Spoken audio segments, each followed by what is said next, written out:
বিসমিল্লাহির রহমানির রহিম। হযরত মুসা ও হারুন আলাইহিস সালামের কাহিনী।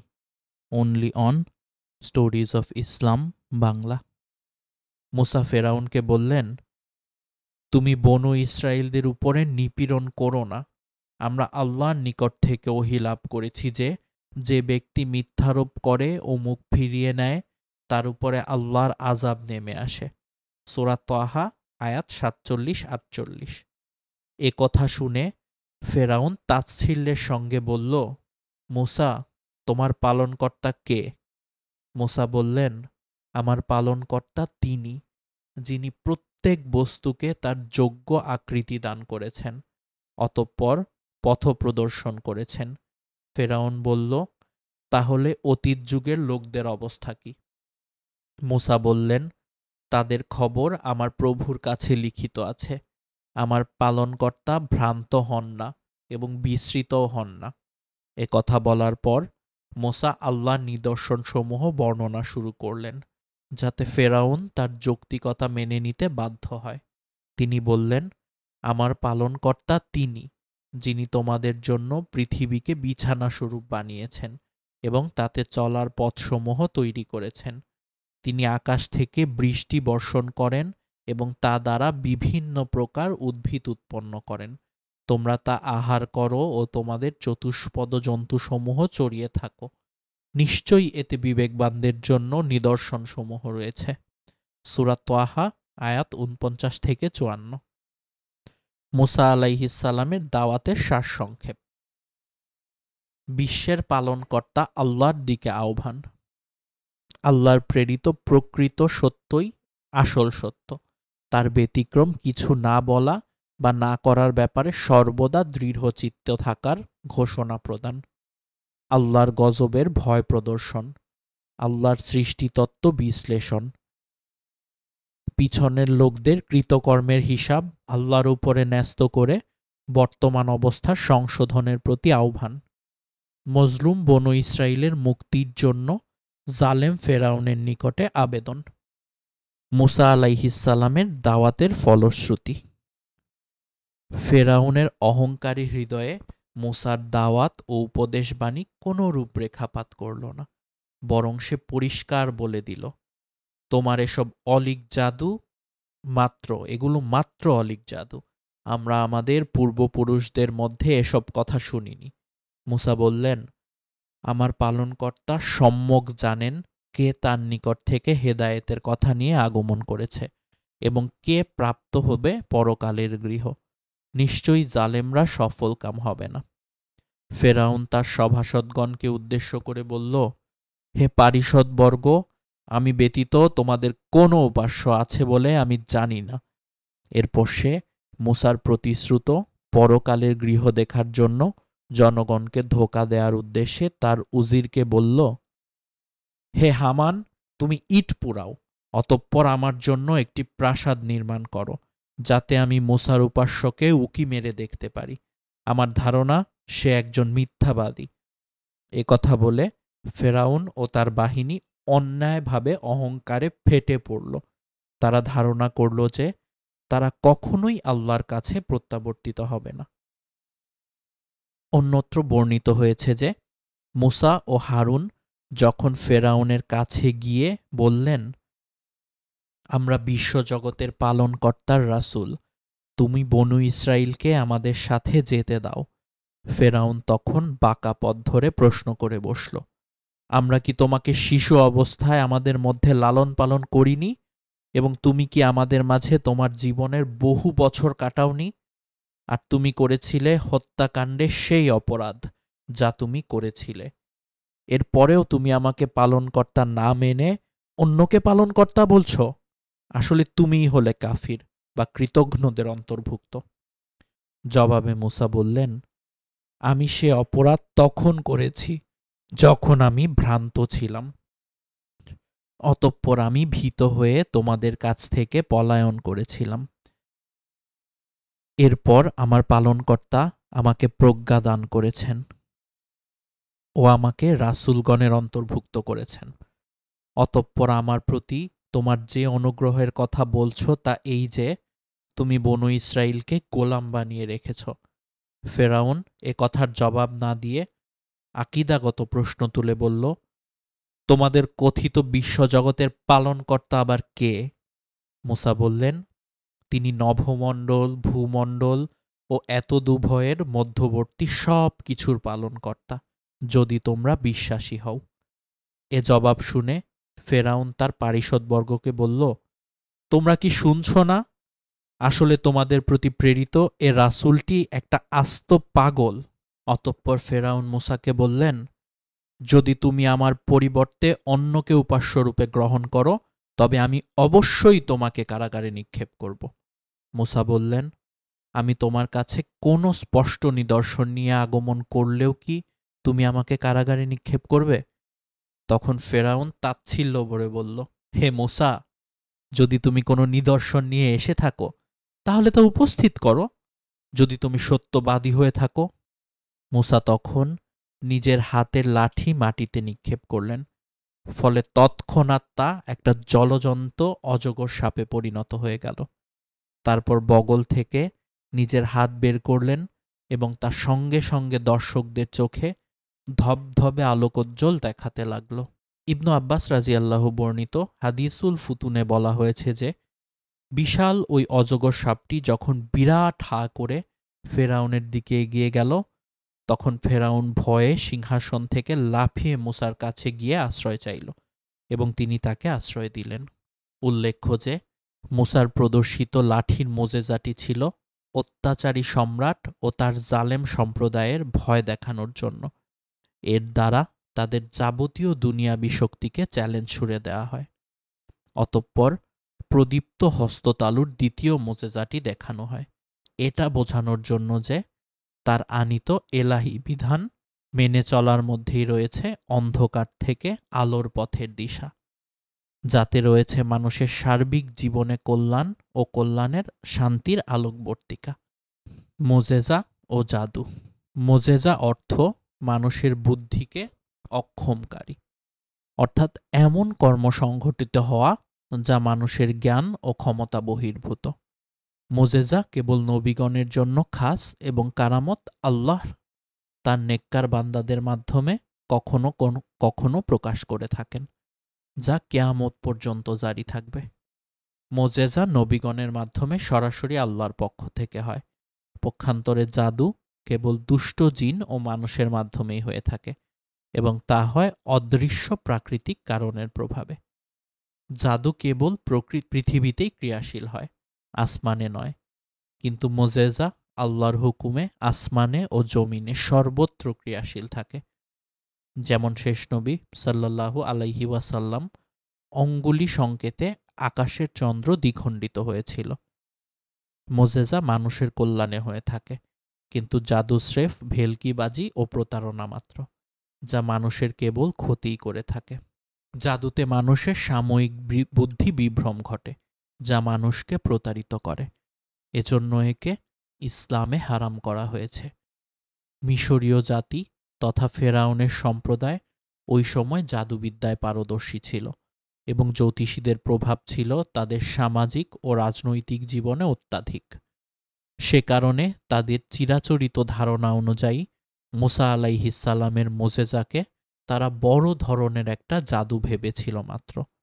তবে তারা তাকে সাধারণ জাদুকর নয়, বরং বিজ্ঞ জাদুকর বলে স্বীকৃত দিয়েছিল। কারণ তাদের হিসাব অনুযায়ী মূসার জাদু ছিল সম্পূর্ণ ভিন্ন প্রকৃতির, যা তাদের আয়ত্তাধীন জাদুবিদ্যার বাইরের এবং যা ছিল অনুপম ও অন্যান্য বৈশিষ্ট্যমণ্ডিত। পরবর্তীকালে সুলাইমান আলাইহিসসালামের সময়ে ইরাকের বাবেল নগরী তৎকালীন পৃথিবীতে জাদুবিদ্যায় শীর্ষস্থান লাভ করে। তখন আল্লাহ সুলাইমান আলাইহিসসালামকে জিন, ইনসান, বায়ু ও পশুপক্ষীর উপর ক্ষমতা দিয়ে পাঠান। এগুলিকে লোকেরা জাদু ভাবে এবং তার নবুয়াতকে অস্বীকার করে। তখন আল্লাহ হারুত ও মারুত ফেরেশতাদ্বয়কে জাদু ও মোজেজার পার্থক্য বোঝানোর জন্য প্রেরণ করেন, যাতে লোকেরা জাদুকরদের তাবেদারি ছেড়ে নবীর তাবেদার হয়। মূসার দাওয়াতের পর ফেরাউনি অবস্থান। মুসার মোজেজা দেখে ফেরাউন ও তার পারিষদবর্গ দারুণভাবে ভীত হয়ে পড়েছিলেন। তাই মুসার বিরুদ্ধে তার সম্মুখে আর টু শব্দটি পর্যন্ত করেনি। কিন্তু রাজনৈতিক স্বার্থ বিবেচনা করে তারা লোকদের বলতে লাগলো যে লোকটা বিজ্ঞ জাদুকর, সে তোমাদের দেশ থেকে বের করে দিতে চায়, অর্থাৎ সে নিজের দেশের শাসক হতে চায়। এখন এ ব্যাপারে তোমাদের মত কি? লোকেরা ফেরাউনকে বলল, আপনি তাকে ও তার ভাইকে অবকাশ দিন এবং শহর ও নগরী সমূহের সর্বত্র খবর পাঠিয়ে দিন লোকদের জমা করার জন্য, যাতে তারা সকল বিজ্ঞ জাদুকরদেরকে সমবেত করে। ফেরাউন মুসা আলাইহিসসালামকে বলল, হে মুসা, তুমি কি তোমার জাদুর জুড়ে আমাদেরকে দেশ থেকে বের করে দেবার জন্য আগমন করেছ? তাহলে আমরাও তোমার মোকাবেলায় তোমার নিকট অনুরূপ জাদু উপস্থিত করব।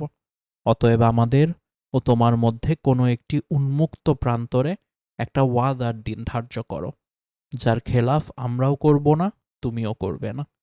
মুসা বললেন, তোমাদের ওয়াদার দিন হবে তোমাদের উৎসবের দিন, এবং সেদিন পূর্বাহ্নেই লোকজন সমবেত হবে। ফেরাউনের জবাবে সারসংক্ষেপ: অদৃশ্য পালনকর্তা আল্লাহকে অস্বীকার করে দৃশ্যমান পালনকর্তা হিসেবে নিজেকেই সর্বোচ্চ পালনকর্তা বলে দাবি করা। 2.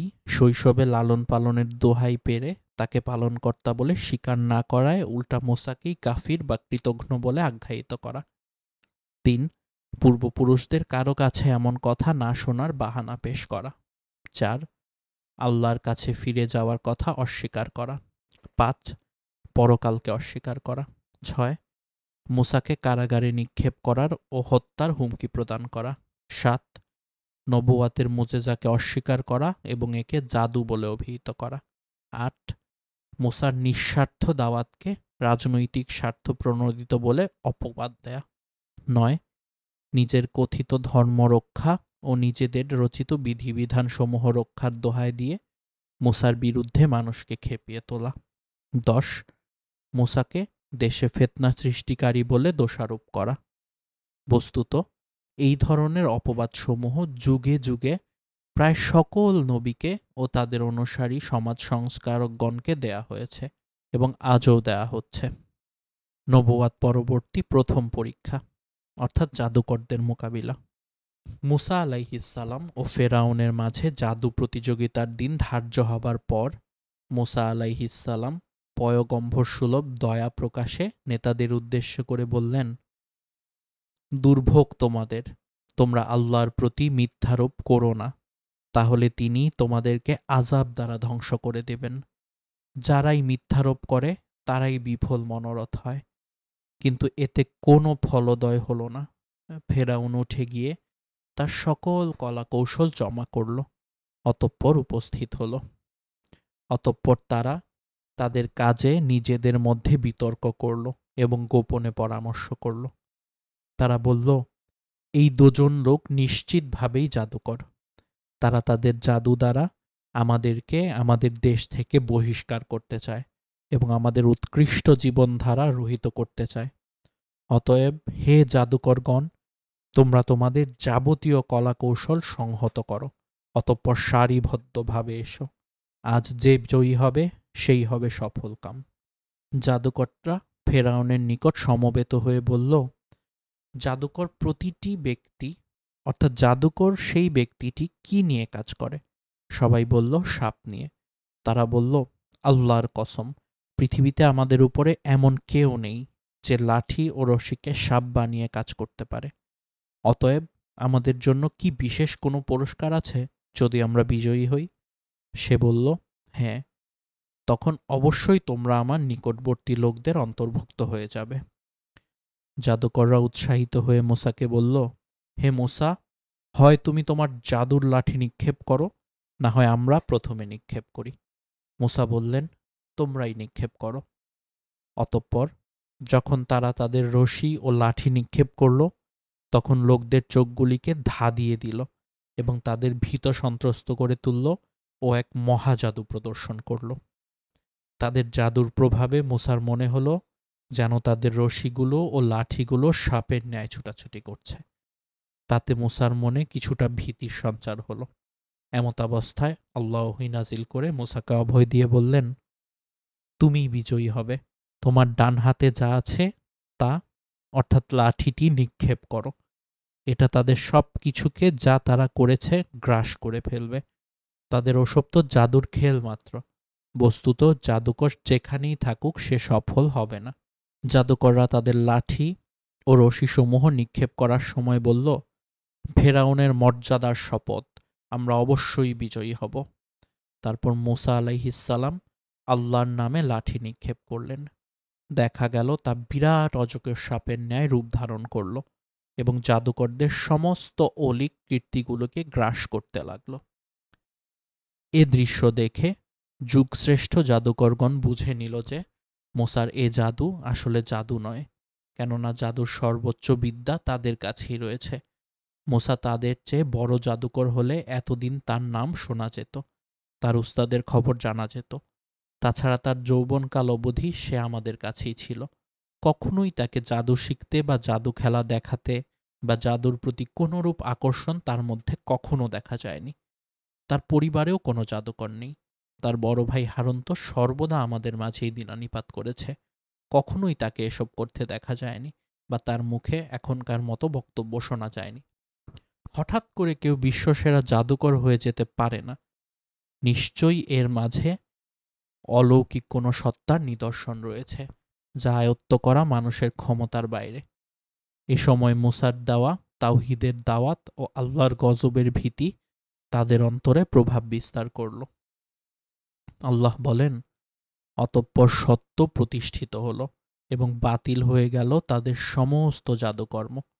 এভাবে তারা সেখানেই পরাজিত হল এবং লজ্জিত হয়ে ফিরে গেল। সূরা আরাফ আয়াত 118-119। অতঃপর তারা সিজদায় পড়ে গেল এবং বলে উঠল, আমরা বিশ্ব চরাচরের পালনকর্তার উপরে বিশ্বাস স্থাপন করলাম, যিনি মূসা ও হারুনের রব।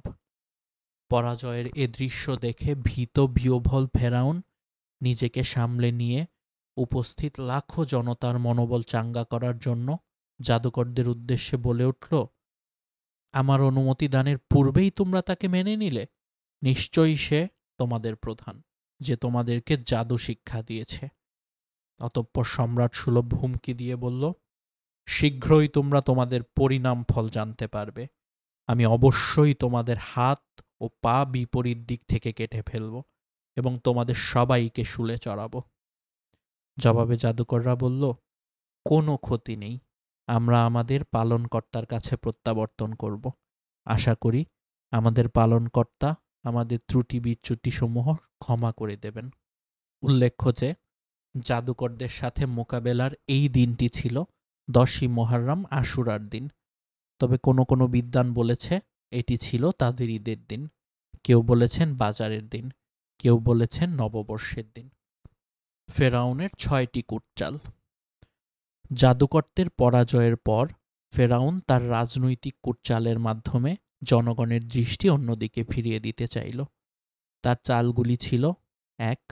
সে বলল, এই জাদুকররা সবাই মূসার শিষ্য, তারা চক্রান্ত করেই তার কাছে নতি স্বীকার করেছে।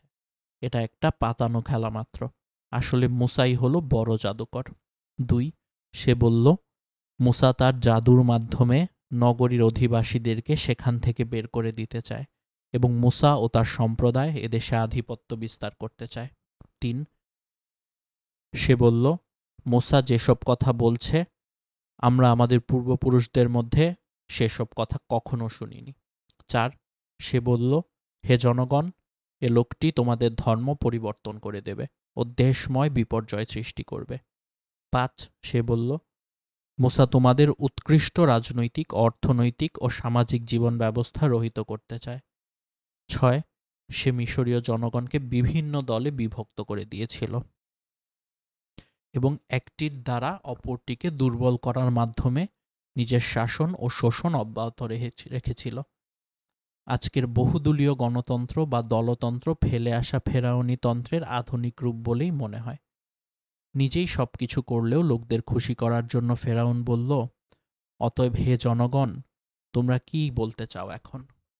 এ যুগের নেতারা যেমন নিজেদের সকল অপকর্ম জনগণের দোহাই দিয়ে করে থাকেন, ফেরাউনি কূটনীতির বিজয় ও জনগণের সমর্থন লাভ। অধিকাংশের রায় সে সময় সঠিক হয় না, বরং তা আল্লাহর পথ হতে মানুষকে বিভ্রান্ত করে।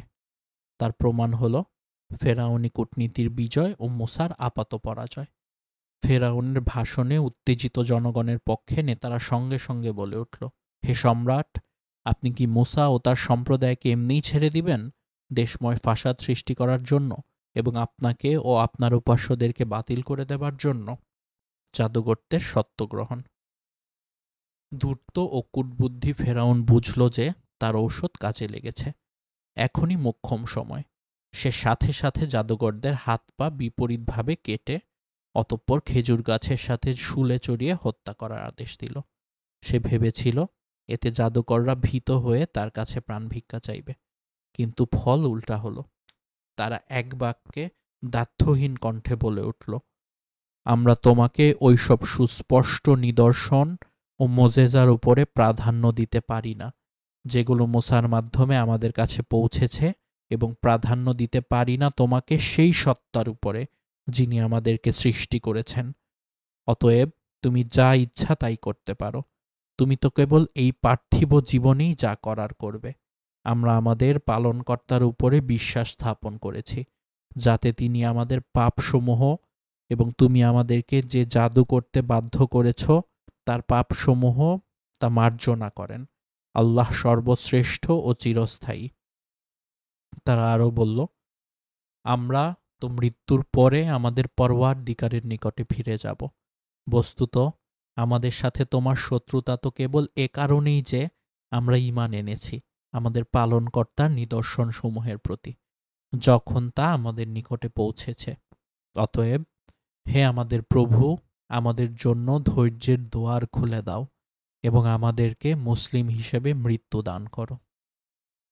এটা ধারণা করা অযৌক্তিক হবে না যে ইতিপূর্বে ফেরাউনের দরবারে মুসার লাঠির মোজেজা প্রদর্শনের ঘটনা থেকেই জাদুকরদের মনে প্রতীতি জন্মেছিল যে এটা কোনো জাদু নয়, এটা মোজেজা।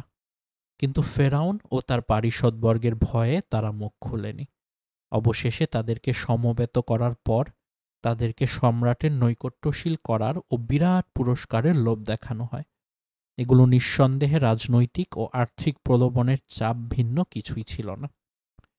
জাদুকরদের মুসলমান হয়ে যাবার অন্যতম কারণ ছিল মোকাবিলার পূর্বে ফেরাউন ও তার জাদুকরদের উদ্দেশ্যে মুসার প্রদত্ত উপদেশমূলক ভাষণ, যেখানে তিনি বলেছিলেন, দুর্ভোগ তোমাদের, তোমরা আল্লাহর প্রতি মিথ্যারোপ করো না, তাহলে তিনি তোমাদেরকে আযাব দ্বারা ধ্বংস করে দেবেন। বস্তুত তারাই বিফল মনোরথ হয় যারা মিথ্যারোপ করে। সূরা তাহা আয়াত ৬১।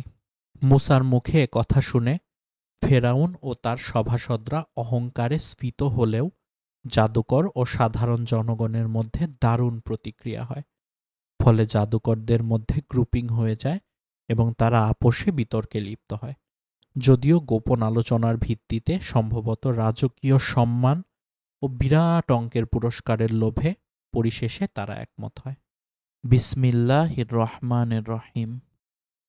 হযরত মুসা ও হারুন আলাইহিস সালামের কাহিনী। Only on stories of Islam Bangla. কাহিনী শুরু করার আগে আপনাদেরকে একটি রিকোয়েস্ট, প্লিজ আমাদের চ্যানেলটিকে সাবস্ক্রাইব করে দিবেন নতুন নতুন স্টোরি শোনার জন্য। জাদুকরদের পরিণতি। জাদুকরদের মৃত্যুদণ্ড কার্যকর করা হয়েছিল কি না সে বিষয়ে কোরআনে স্পষ্টভাবে কিছু বলা না হলেও তাহা ৭২ হতে ৭৬ পর্যন্ত বর্ণিত আয়াতসমূহের বাকভঙ্গিতে বোঝা যায় যে তা তৎক্ষণাৎ কার্যকর হয়েছিল। কেননা নিষ্ঠুরতার প্রতীক ফেরাউনের দর্পিত ঘোষণার জবাবে দৃঢ়চিত্ত ঈমানদার জাদুকরদের মুখ দিয়ে যে কথাগুলো বের হয়েছিল তা সকল ভয় ও দ্বিধা সংকোচের ঊর্ধ্বে কেবলমাত্র মৃত্যুপথযাত্রী ব্যক্তির মুখেই শোভা পায়। সে কারণে হযরত আবদুল্লাহ ইবনু আব্বাস, উবায়েদ ইবনু উমায়ের ও অন্যান্য বিদ্বানগণ বলেন, যারা সকালে জাদুকর ছিল তারা সন্ধ্যায় শহীদ হয়ে মৃত্যুবরণ করল। মূলত এটাই হলো প্রকৃত মারেফাত, যা যে কোনো ভয়ভীতির মোকাবেলায় মুমিনকে দৃঢ় হিমাদ্রির ন্যায় অবিচল রাখে আল্লাহর সন্তুষ্টির অন্বেষায়। সুবহান আল্লাহি ওয়াবিহামদিহি। জনগণের প্রতিক্রিয়া। আল্লাহ বলেন, ফেরাউন ও তার পারিষদবর্গের নির্যাতনের ভয়ে তার সম্প্রদায়ের কিছু লোক ব্যতীত কেউ তার প্রতি ঈমান আনেনি। আর ফেরাউন তার দেশে ছিল পরাক্রান্ত এবং সে ছিল সীমালঙ্ঘনকারীদের অন্তর্ভুক্ত। এতে বোঝা যায় যে কিপ্তিদের মধ্যে গোপনে ঈমান আনয়নকারীর সংখ্যা বেশি থাকলেও প্রকাশ্যে ঈমান আনয়নকারীর সংখ্যা নিতান্তই কম ছিল। উল্লেখ্য যে উক্ত আয়াতে তার কৌমের কিছু লোক ব্যতীত বলতে ইবনু আব্বাস রাজিয়াল্লাহু ফেরাউনের কৌমের কিছু লোক বলেছেন, কিন্তু ইবনু জারির ও অন্যান্য বিদ্বান মুসার নিজ কৌম বনু ইসরায়েলের কিছু লোক বলেছেন। এর জবাবে হাফেজ ইবনু কাসির বলেন, এটা প্রসিদ্ধ কথা যে বনু ইসরায়েলের সকলেই মুসাকে নবী হিসেবে মেনে নিয়েছিল এবং বিশ্বাস করত একমাত্র কারুন ব্যতীত, কেননা সে ছিল বিদ্রোহী এবং ফেরাউনের সাথী। আর মুসার কারণেই বনু ইসরায়েলগণ মুসার জন্মের আগে ও পরে সমানভাবে নির্যাতিত ছিল। অতএব অত্র আয়াতে যে মুষ্টিমেয় লোকের ঈমান আনার কথা বলা হয়েছে তারা নিতান্তভাবেই ছিলেন কিপ্তি সম্প্রদায়ের, আর তারা ছিলেন ফেরাউনের স্ত্রী আসিয়া, ফেরাউনের চাচাতো ভাই জনৈক মুমেন ব্যক্তি যিনি তার ঈমান গোপন রেখেছিলেন, এবং ফেরাউনের খাজানজি ও তার স্ত্রী, যে কথা ইবনু আব্বাস রাজিয়াল্লাহু বলেছেন। ফেরাউনের স্ত্রীর প্রতিক্রিয়া। জাদুকরদের সঙ্গে মোকাবিলা তথা সত্য ও মিথ্যার এই প্রতিদ্বন্দ্বিতার সময় ফেরাউনের নেককার স্ত্রী ও মুসার পালক মাতা আসিয়া উক্ত মোকাবিলার শুভ ফলাফলের জন্য সদা উদ্গ্রীব ছিলেন। যখন তাকে মুসা ও হারুনের বিজয়ের সংবাদ শোনানো হল, তখন তিনি কালবিলম্ব না করে বলে ওঠেন, আমি মুসা ও হারুনের পালনকর্তার উপরে ঈমান আনলাম। নিজ স্ত্রীর ঈমানের এ খবর শুনে রাগে অগ্নিশর্মা হয়ে ফেরাউন তাকে মর্মান্তিকভাবে নির্যাতনের মাধ্যমে হত্যা করে। মৃত্যুর পূর্বে বিবি আসিয়া কাতর কণ্ঠে স্বীয় প্রভুর নিকটে প্রার্থনা করেন, যেমন আল্লাহ বলেন, আল্লাহ ঈমানদারগণের জন্য দৃষ্টান্ত বর্ণনা করেন ফেরাউনের স্ত্রীর, যখন সে বলেছিল, হে আমার পালনকর্তা, তোমার নিকটে জান্নাতে আমার জন্য একটি গৃহ নির্মাণ করো, আমাকে ফেরাউন ও তার পারিষদবর্গের হাত থেকে উদ্ধার করো এবং আমাকে জালেম সম্প্রদায়ের কবল থেকে মুক্তি দাও। কোরআনে বর্ণিত 4 জন নারীর দৃষ্টান্ত। পবিত্র কোরআনের সূরা তাহরিমের 10 থেকে 12 আয়াতে আল্লাহ পাক 4 জন নারীর দৃষ্টান্ত বর্ণনা করে তা থেকে সকলকে উপদেশ হাসিল করতে বলেছেন। প্রথম 2 জন নবীর পত্নী, একজন নূহ আলাইহিস সালামের স্ত্রী, অন্যজন লূত আলাইহিস সালামের স্ত্রী। এ 2 জন নারী তাওহীদ বিষয়ে আপন আপন স্বামীর তথা স্ব নবীর দাওয়াতে বিশ্বাস আনয়ন করেননি, বরং বাপ দাদার আমলে শিরকি আকিদা ও রীতিনীতির উপরে বিশ্বাসী ছিলেন। ফলে তারা জাহান্নামের অধিবাসী হয়েছেন। পয়গম্বরগণের সাথে বৈবাহিক সাহচর্য তাদেরকে আল্লাহর আযাব হতে রক্ষা করতে পারেনি। বাকি 2 জন নারীর একজন বিশ্বসেরা নাস্তিক ও দাম্ভিক সম্রাট ফেরাউনের পুণ্যশীলা স্ত্রী আসিয়া বিনতে মুজাহিম। তিনি মুসা আলাইহিস সালামের দাওয়াতে সাড়া দিয়ে স্বীয় ঈমান ঘোষণা করেন। ফেরাউনের ঘোষিত মৃত্যুদণ্ড তিনি হাসি মুখে বরণ করে নেন। কোন কোন রেওয়ায়েত অনুসারে আল্লাহ পাক দুনিয়াতেই তাকে জান্নাতের গৃহ প্রদর্শন করেছেন। চতুর্থ জন হলেন হযরত ঈসা আলাইহিস সালামের মাতা মারিয়াম বিনতে ইমরান। স্বীয় ঈমান ও সৎকর্মের বদৌলতে তিনি আল্লাহর নিকটে মহান মর্যাদার অধিকারিণী হন। এ থেকে বোঝানো হয়েছে যে পুরুষ হোক বা নারী হোক, প্রত্যেকে স্ব ঈমান ও আমলের কারণে জান্নাতের অধিকারী হবেন, অন্য কোনো কারণে নয়। মুসা আলাইহিস সালামের উপরে ঈমান আনয়নকারী আসিয়াকে শেষ নবী সাল্লাল্লাহু আলাইহি ওয়াসাল্লাম জগৎ শ্রেষ্ঠ 4 জন মহিলার মধ্যে সামিল করেছেন। উক্ত 4 জন হলেন ফেরাউনের স্ত্রী আসিয়া বিনতে মোজাহিম, মারিয়াম বিনতে ইমরান, খাদিজা বিনতে খুয়াইলিদ ও ফাতিমা বিনতে মুহাম্মদ। নবুয়ত পরবর্তী দ্বিতীয় পরীক্ষা, বনু ইসরাইলদের উপরে আপতিত ফেরাউনি জুলুমসমূহ। জাদুর পরীক্ষায় পরাজিত ফেরাউনের যাবতীয় আক্রোশ গিয়ে পড়ল এবার নিরীহ বনু ইসরাইলগণের উপর। জাদুকরদের ঈমান আনয়ন, অতঃপর তাদের মৃত্যুদণ্ড প্রদান, বিবি আসিয়ার ঈমান আনয়ন ও তাকে মৃত্যুদণ্ড প্রদান ইত্যাদি নিষ্ঠুর দমননীতির মাধ্যমে এবং অত্যন্ত নোংরা কূটচাল ও মিথ্যা অপবাদসমূহের মাধ্যমে মুসার ঈমানী আন্দোলনকে স্তব্ধ করে দেওয়ার চক্রান্ত করেছিল ফেরাউন। কিন্তু এর ফলে জনগণের মধ্যে মুসার দাওয়াত দ্রুত ছড়িয়ে পড়েছিল। তাতে ফেরাউন ও তার অহংকারী পারিষদবর্গ নতুনভাবে দমননীতির কৌশলপত্র প্রণয়ন করল। তারা নিজেরা বিধর্মী হলেও সাধারণত জনগণকে বিভ্রান্ত করার জন্য ধর্মকে হাতিয়ার হিসাবে ব্যবহার করল। অন্যদিকে বিভক্ত কর ও শাসন কর এই কূটনীতির অনুসরণে ফেরাউনের কিপ্তি সম্প্রদায়কে বাদ দিয়ে কেবল বনু ইসরাইলদের উপরে চূড়ান্ত জুলুম ও নির্যাতনের পরিকল্পনা করল। প্রথম জুলুম, বনু ইসরাইলের নবজাতক পুত্র সন্তানদের হত্যার নির্দেশ জারি।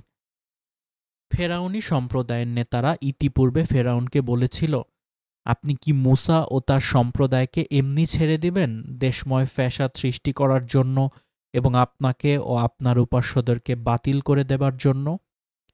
নেতারা মুসা ও হারুনের ঈমানী দাওয়াতকে ফাসাদ বলে অভিহিত করেছিল।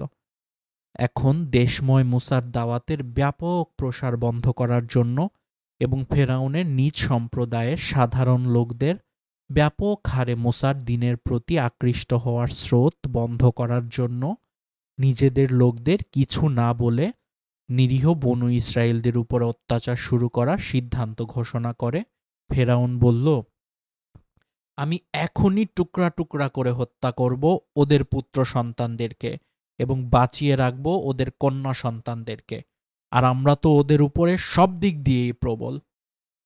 এভাবে মুসার জন্মকালে বনু ইসরাইলদের সকল নবজাতক পুত্র হত্যা করার সেই ফেলে আসা লোমহর্ষক নির্যাতনের পুনরাবৃত্তির ঘোষণা প্রদান করা হলো।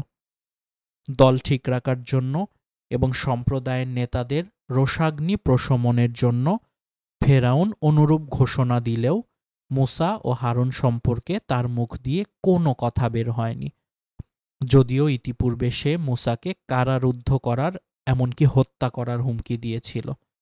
কিন্তু জাদুকরদের পরাজয়ের পর এবং নিজে মুসার সর্পরূপী লাঠির মোজেজা দেখে ভীত বিহ্বল হয়ে পড়ার পর থেকে মুসার দিকে তাকানোর মতো সাহসও তার ছিল না।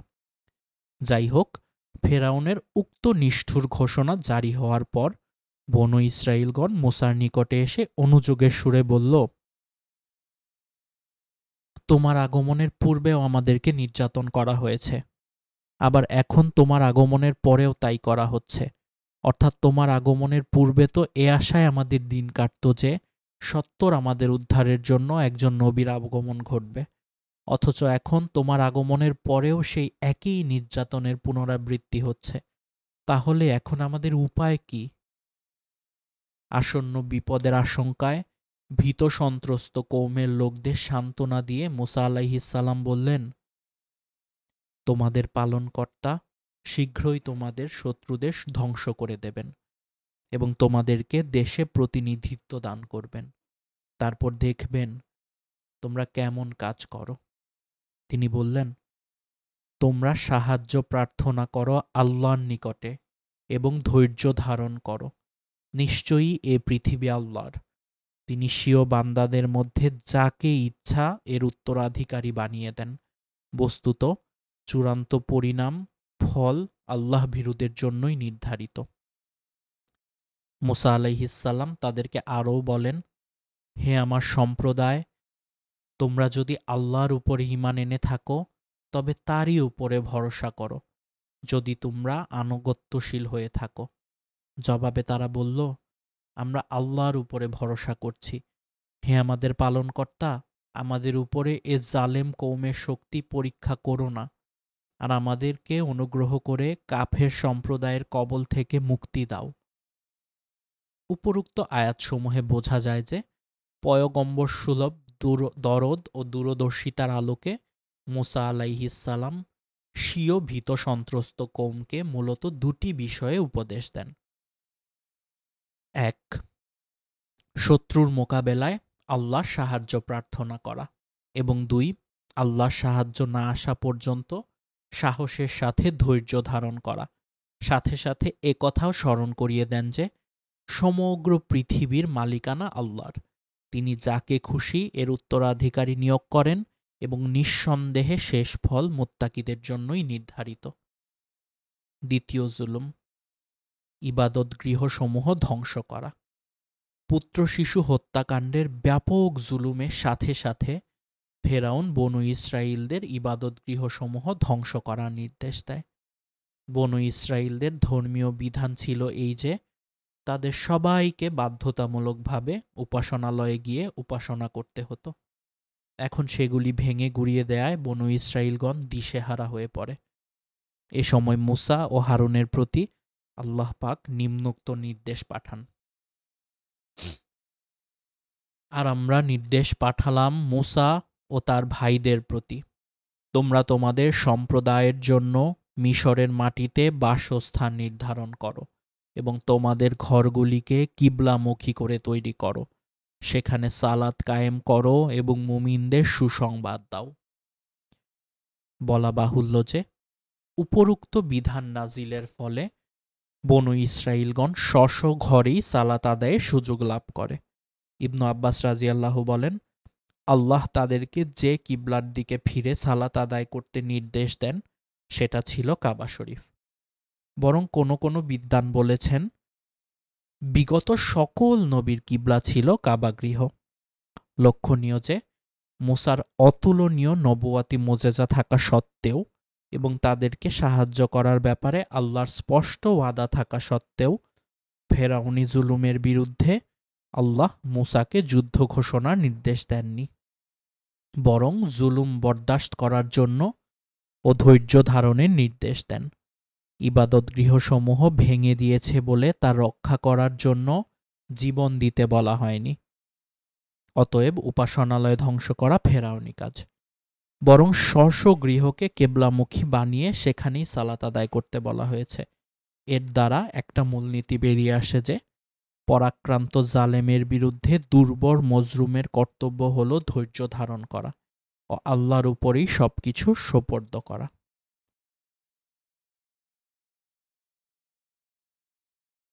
ফেরাউনের বিরুদ্ধে মুসার বদদোয়া। মুসা বলল, হে আমার পালনকর্তা, তুমি ফেরাউনকে ও তার সর্দারদেরকে পার্থিব আড়ম্বরসমূহ ও সম্পদরাজি দান করেছ, যা দিয়ে তারা লোকদেরকে তোমার রাস্তা থেকে বিপদগামী করে। অতএব হে আমার প্রভু, তুমি তাদের সম্পদরাজি ধ্বংস করে দাও ও তাদের অন্তরগুলিকে শক্ত করে দাও, যাতে তারা অতক্ষণ পর্যন্ত ঈমান না আনে যতক্ষণ না তারা মর্মান্তিক আযাব প্রত্যক্ষ করে। জবাবে আল্লাহ বলেন, তোমাদের দোয়া কবুল হয়েছে, অতএব তোমরা দুজন অটল থাকো এবং অবশ্যই তোমরা তাদের পথে চলো না, যারা জানে না। মুসা ও হারুনের উপরোক্ত দোয়া আল্লাহ কবুল করলেন, কিন্তু তার বাস্তবায়নের সঙ্গে সঙ্গে করলেন না, বরং সময় নিলেন অনূন্য ২০ বছর। এরূপ প্রলম্বিত কার্যপদ্ধতির মাধ্যমে আল্লাহ মাজলুমের ধৈর্য পরীক্ষার সাথে সাথে জালেমের পরীক্ষাও নিয়ে থাকেন এবং তাদের তওবা করার ও হেদায়েত প্রাপ্তির সুযোগ দেন, যাতে পরে তাদের জন্য উযর পেশ করার কোনো সুযোগ না থাকে। যেমন আল্লাহ বলেন, আল্লাহ ইচ্ছা করলে তাদের কাছ থেকে প্রতিশোধ নিতে পারতেন, কিন্তু তিনি তোমাদের কতককে কতকের দ্বারা পরীক্ষা করতে চান। প্রশ্ন হতে পারে, এত জুলুম সত্ত্বেও আল্লাহ তাদের হিজরত করার নির্দেশ না দিয়ে সেখানেই পুনরায় ঘর বানিয়ে বসবাসের নির্দেশ দিলেন কেন? এর জবাব দুভাবে দেওয়া যেতে পারে। এক, ফেরাউন তাদেরকে হিজরতে বাধা দিত, কারণ বনু ইসরাইলগণকে তারা তাদের জাতীয় উন্নয়নের সহযোগী হিসেবে এবং কর্মচারী ও সেবাদাস হিসেবে ব্যবহার করত। তাছাড়া পালিয়ে আসারও কোনো পথ ছিল না, কেননা নীলনদ ছিল বড় বাধা। নদী পার হওয়ার চেষ্টা করলে ফেরাউনি সেনারা তাদের পশ্চাৎধাবন করত। 2, ফেরাউনি সম্প্রদায়ের মধ্যে মুসা ও হারুনের দাওয়াত সম্প্রসারণ করা। মূলত এটিই ছিল আল্লাহর মূল উদ্দেশ্য, কেননা যতদিন তারা মিশরে ছিলেন সেখানকার অধিবাসীদের নিকটে দ্বীনের দাওয়াত পেশ করেছেন এবং তার ফলে বহু আল্লাহর বান্দা পথের সন্ধান পেয়ে ধন্য হয়েছেন। ফেরাউন দেখেছিল তার দুনিয়াবি লাভ ও শান-শৌকত, কিন্তু আল্লাহ চেয়েছিলেন তাওহীদের প্রচার ও প্রসার ও মানুষের হেদায়েত। সেটিই হয়েছে। ফেরাউনেরা এখন মিশরের পিরামিডের দর্শনীয় বস্তুতে পরিণত হয়েছে, অথচ মিশর সহ বলা চলে পুরো আফ্রিকায় এখন ইসলামের জয় জয়কার অব্যাহত রয়েছে। ফালিল্লাহিল হামদ। ফেরাউনি আচরণ থেকে প্রাপ্ত শিক্ষণীয় বিষয়সমূহ। 1, দুষ্টু শাসকগণ তার পদে অন্য কাউকে ভাবতে পারে না। আল্লাহ বলেন, ফেরাউন পৃথিবীতে উদ্ধত হয়ে উঠেছিল।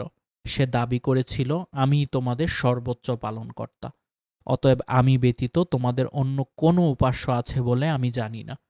যেহেতু সে তৎকালীন পৃথিবীর এক সভ্যতা গর্বী ও সমৃদ্ধ রাষ্ট্রের একচ্ছত্র সম্রাট ছিল, সেহেতু তার এ দাবি মিথ্যা ছিল না। এর দ্বারা সে নিজেকে সৃষ্টিকর্তা দাবি করত না বটে, কিন্তু নিজস্ব বিধানে প্রজা পালনের কারণে নিজেকেই সর্বোচ্চ পালনকর্তা ভেবেছিল। তার অহংকার ও তার চক্ষুকে নবী মুসার ওহীর বিধান মান্য করা থেকে অন্ধ করে দিয়েছিল। যুগে যুগে আবির্ভূত স্বেচ্ছাচারী শাসকদের অবস্থা এ থেকে মোটেই পৃথক ছিল না, আজও নয়। প্রত্যেকে নিজেকে শ্রেষ্ঠ শাসক মনে করে এবং ওই পদে কাউকে শরিক ভাবতে পারে না।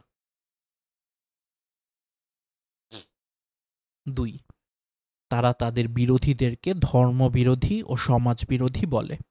ফেরাউন বলেছিল, তোমরা আমাকে ছাড়ো, মুসাকে হত্যা করতে দাও, সে ডাকুক তার পালনকর্তাকে। আমি আশঙ্কা করছি যে সে তোমাদের দিন এবং প্রচলিত উৎকৃষ্ট রাজনীতি রীতিনীতি পরিবর্তন করতে চায় এবং দেশে ফ্যাসাদ সৃষ্টি করতে চায়। সকল যুগের ফেরাউনরা তাদের বিরুদ্ধবাদীদের উক্ত কথাই বলে থাকে। 3, তারা সর্বদা নিজেদেরকে জনগণের মঙ্গলকামী বলে। নিজ সম্প্রদায়ের জনৈক গোপন ইমানদার ব্যক্তি যখন মুসাকে হত্যা না করার ব্যাপারে ফেরাউনকে উপদেশ দিল, তখন তার জবাবে ফেরাউন বলল, আমি তোমাদের কেবল মঙ্গলের পথই দেখিয়ে থাকি। সকল যুগের ফেরাউনরাও একই কথা বলে আল্লাহর বিধানকে এড়িয়ে চলে এবং নিজেদের মন গড়া বিধান প্রতিষ্ঠায় জনগণের নামে জনগণের উপরে জুলুমের স্টিম রোলার চালিয়ে থাকে।